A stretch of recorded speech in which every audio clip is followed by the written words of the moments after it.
जय हिंद दोस्तों, वंदे मातरम।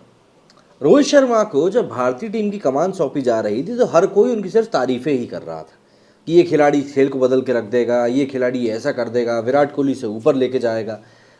लेकिन अगर आप वाकई में जब से रोहित शर्मा टीम के कप्तान बने तब से देखें तो शायद ही कोई कप्तान इतना ज़्यादा एब्सेंट रहता होगा जितना कि रोहित शर्मा रहते हैं। आए दिन उनको छुट्टी चाहिए रहती है, कहीं कुछ चलता ही रहता है उनका। कभी चोटिल हो जाते हैं, कभी उनको घर की याद आ रही होती, बहुत सारी चीज़ें उनके इर्द गिर्द चलती रहती हैं।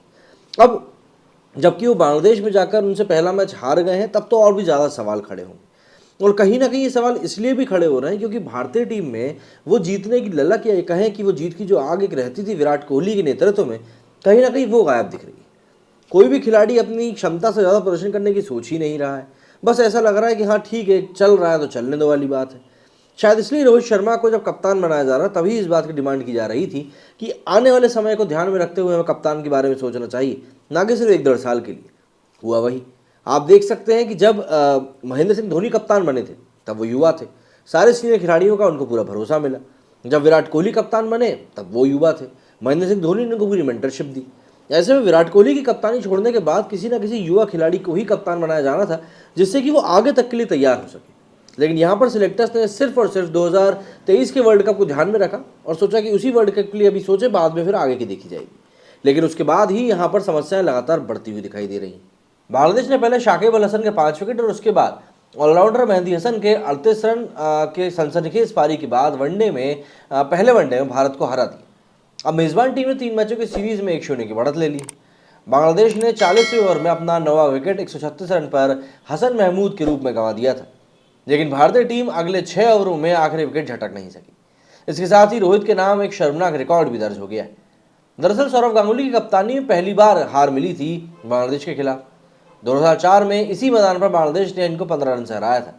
तब से अब तक बांग्लादेश ने वनडे में 6 मैच जीते हैं भारत के खिलाफ। इसके बाद वनडे वर्ल्ड कप 2007 में भारत हारा था, उस समय राहुल द्रविड़ की टीम कप्तान थे। और एशिया कप 2012 में जब भारत हारा तब कप्तान MS धोनी थे। 2015 में धोनी की कप्तानी में ही भारत को 79 रनों से करारी शिकस्त मिली थी, जबकि इसी दौर में एक और हार भारत को मिली थी। और अब 7 सालों के बाद रोहित की कप्तानी में भारत हारा है। इस तरह बांग्लादेश से मैच गंवाने वाले रोहित चौथे भारतीय कप्तान बन चुके हैं। मेहदी हसन और मुस्तफिजुर रहमान ने आखिरी विकेट के लिए 42 बॉलों में 51 रन जोड़े और एक बहुत बड़ा रोल प्ले किया। वनडे में सफल चेज में 10वें विकेट के लिए चौथी सबसे बड़ी पार्टनरशिप है।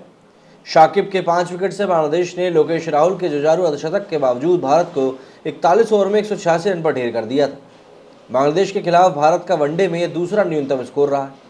लेकिन भारतीय गेंदबाजों ने अच्छा प्रदर्शन करते हुए 40 ओवर तक इस मैच को इस तरीके से बना दिया था कि कहीं ना कहीं चीज़ें आसान हो जाए। लेकिन इस मैच में और भी कुछ चीज़ें ऐसी हैं जिनको लेकर आपको लगेगा कुछ गलतियाँ हुई हैं। जैसे कि भारत की जीत की उम्मीद तब जगी थी जब 9 विकेट गिर गए थे, लेकिन इस मैच में विकेट कीपिंग की जिम्मेदारी संभालने वाले KL राहुल और शिखर धवन ने कैच टपका दिए। तब बांग्लादेश को जीत के लिए 32 रनों की जरूरत थी। वाशिंगटन सुंदर भी थर्ड मैन पर आसान कैच लपक नहीं सके। ऑल इन ऑल यहाँ पर फील्डिंग में इतनी सारी गलतियां करी गई कि उसके लिए आप टीम इंडिया को बिल्कुल ब्लेम कर सकते हो।